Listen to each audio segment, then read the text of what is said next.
You've gone back and forth. How significant is this cooperation agreement? How sweetheart of a deal did Paul Manafort get, in your opinion?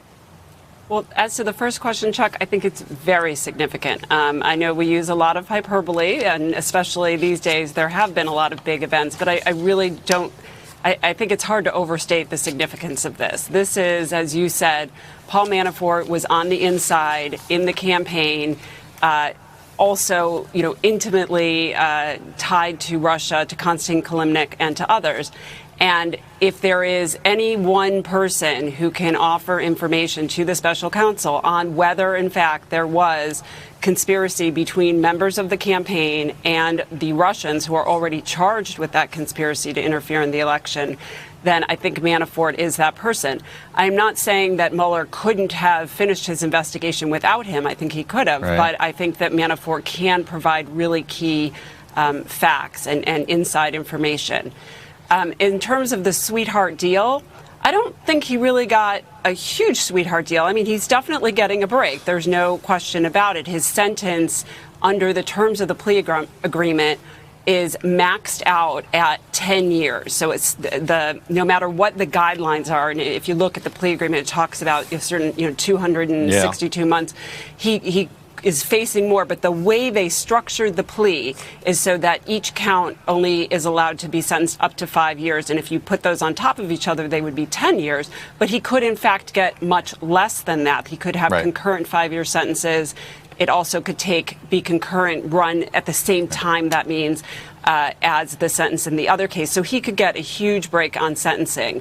But my sense is they would only have entered into this agreement if they really thought he had valuable information.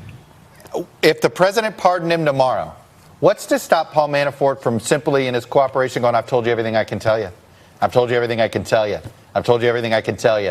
And he just has this pardon as sort of a get-out-of-jail-free card and a get-out-of-testifying to Mueller card. Well, because he wouldn't get out of jail free.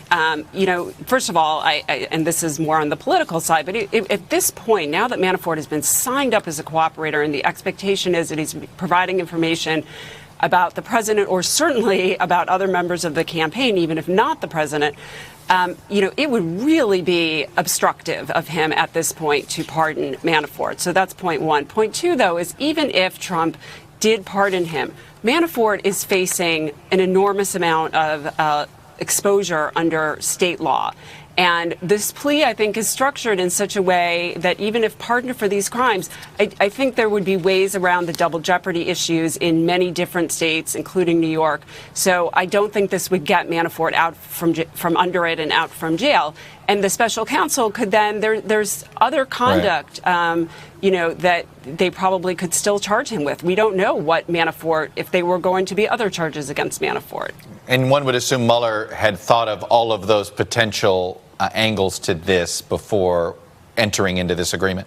Yes, and I think Mueller has made this as pardon-proof as possible. He is clearly thinking about this.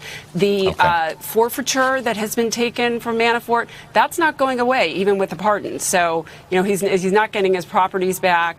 I think at this point, Manafort's best chance of his family staying safe, which is something his lawyer specifically mentioned. Fascinating, yes. And him staying out of jail for as little time as or being in jail for as little time as possible is to fully cooperate. Hello, YouTubers. If you're watching this, it means you've checked out our channel, so thank you. Now do me a favor, subscribe by clicking on that button down there. Click on any of the videos to watch the latest interviews and highlights from MTP Daily and MSNBC. You can get more Meet the Press content every morning in the First Read newsletter. If you're tired of content that you don't know anything about where it came from, you don't have to have that problem with us. NBC News, MSNBC, MTP, and the Meet the Press mindset right here for you on YouTube. Subscribe now.